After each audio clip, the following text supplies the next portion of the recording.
Police in Shanghai are filmed checking civilians' phones for footage of China's anti-lockdown protests as demonstrators continue to call for President Xi Jinping to step down.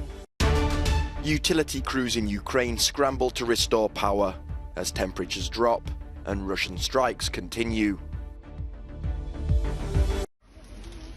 China's response to anti-lockdown protests have moved up a gear, with increased patrol on the streets and other preemptive measures. In Shanghai, police were filmed checking people's iPhones for images of protests. Beijing's crackdown now has international dimensions. After a BBC journalist was arrested, a second Western reporter has been briefly detained. Swiss TV correspondent Michael Pucher was questioned after filing this live report on the demonstrations. He was released a short time later. China's foreign ministry has laid the blame with the foreign press. A spokesman accused the BBC's Ed Lawrence of not following China's reporting rules. The journalist in question did not identify himself as a journalist and did not voluntarily present his press credentials. Local law enforcement officials were persuading people at the scene to leave. Those who refused to cooperate were then ushered away. Demonstrations have spread across the country over several nights. Initially against lockdown measures, crowds have also voiced anger against President Xi's authoritarian rule. For now, that definitely the government will resort to this kind of harsh crackdown and measures, and it is unimaginable that they will try to resolve the issue by backing down, changing the policy. It is not the Xi Jinping style, and it is not going to do any good for them anyway. Anger over Beijing's zero-COVID policy that entails extensive use of lockdowns has been building for some time. It erupted into protests after a deadly fire that locals blamed on confinement restrictions. Utility crews scrambled to restore power, water and heating in Ukraine. According to electricity producers, they're now supplying 80% of power against a backdrop of freezing temperatures. It's despite the onslaught of further Russian strikes in eastern and southern regions on Sunday. In his nightly address, President Volodymyr Zelensky said that Ukraine's unity is a sign of its strength.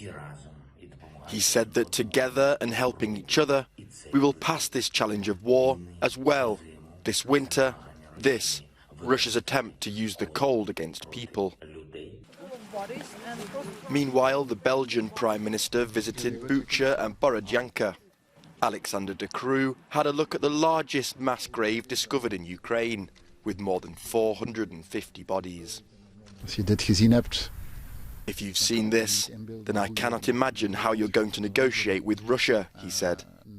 After this, our only goal can be to help liberate Ukraine. In Borodyanka, more than 1,000 buildings were destroyed. But despite everything that's happened, around 80% of the inhabitants have returned here. The overall pace of operations along the front lines has slowed in recent days due to the deteriorating weather conditions, but it is likely to increase starting in the next few weeks as temperatures drop and the ground freezes throughout the theatre, says the Institute for the Study of War. Now, in the east of Ukraine, Russian forces continue the offensive operations in the directions of Bakhmut and Avdiivka, and that is the only area where Russian forces are on the offensive. Along the Svatovo-Kreminna line in the northeast, Russian forces continue the defensive operations against ongoing Ukrainian counteroffensive. As well, the defensive operations continue in the south of Ukraine, where Russian forces are establishing fortifications. The Russian military clearly assesses that Ukrainian forces could cross the Dnipro River and conduct counter-offensive operations in eastern Kherson region, possibly threatening all of the critical ground lines of communication from Crimea to the mainland. These are the lines that you could see on the map.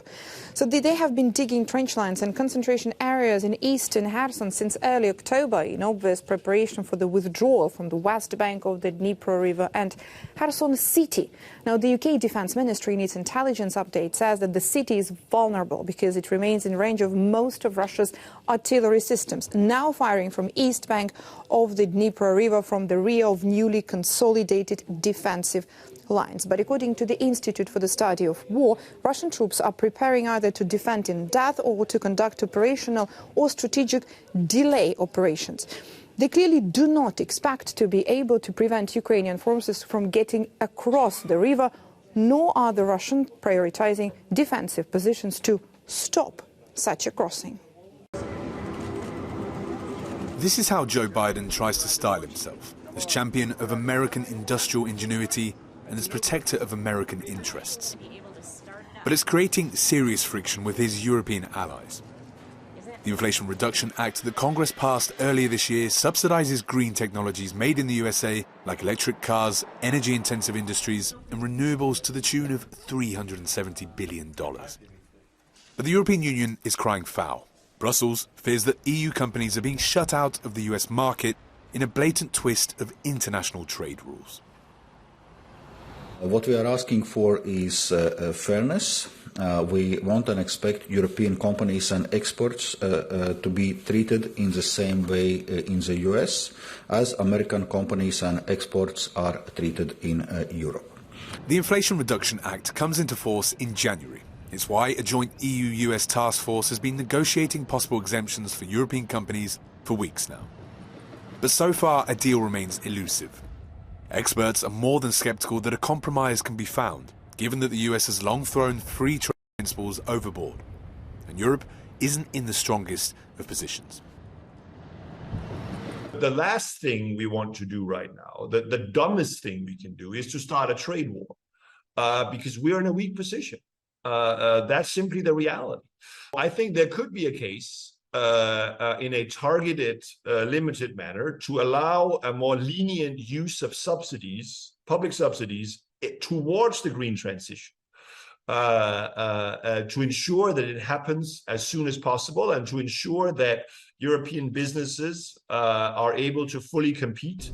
But such European countermeasures are politically dangerous, given that the EU has become heavily dependent on the US when it comes to arming Ukraine and supplying liquefied natural gas to make up for its lost deliveries from Russia. Chris Pitches, Euronews, Brussels.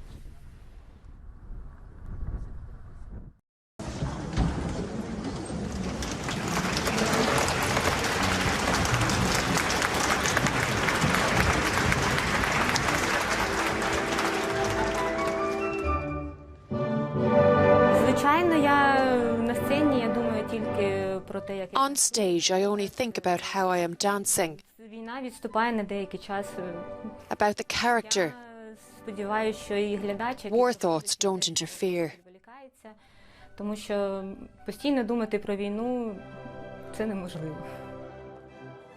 But war is never too far from the minds of the troupe at Odessa's National Academic Theatre of Opera and Ballet. Since its reopening in June, with only half the staff, the theatre has had to deal with skirmishes of the conflict getting too close for comfort multiple times.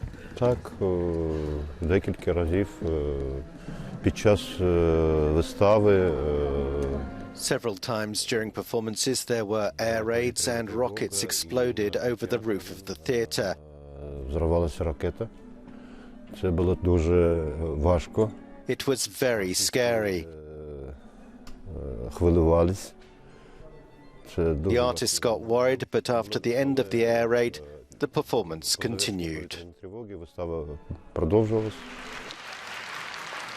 The dancers, musicians, and technicians who stayed feel like their passion has inadvertently become their most powerful weapon. Art in Ukraine is now a form of resistance. This is very important because look how many people came to see the play. People need to get their minds off things, especially when some don't even have electricity at home, no internet, no connection. This theater is the only link they have with the rest of society. With 3 or 4 performances a week, many of them sold out, the Odessa Opera House hopes to continue to be a safe haven for those who want to forget the death and destruction around them, even if just for the 2 acts played. Yes, I was afraid, and I'm still afraid about what will happen. We hope for a happy ending. We believe in our victory.